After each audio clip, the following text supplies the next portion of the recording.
చిక మీద పడే చినుకుల మల్లె చిరు ముద్దులు పెట్టి శృతి చేయడమే నీటు కసిగా మీద పడే ఉప్పెన మల్లె చెలి పైటని పట్టి చిత్తు చేయడమే నాటు నీ కురుల మీద పూని నేనై మురిపించే ఆట ఆడించనా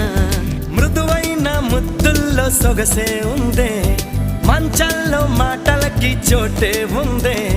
మత్తెక్కే కౌకిట్లో ముంచేస్తా అమ్మడు సోనియా సోనియా స్వీట్ స్వీట్ సోనియా రెండిట్లో ఏది నీకు ప్యార్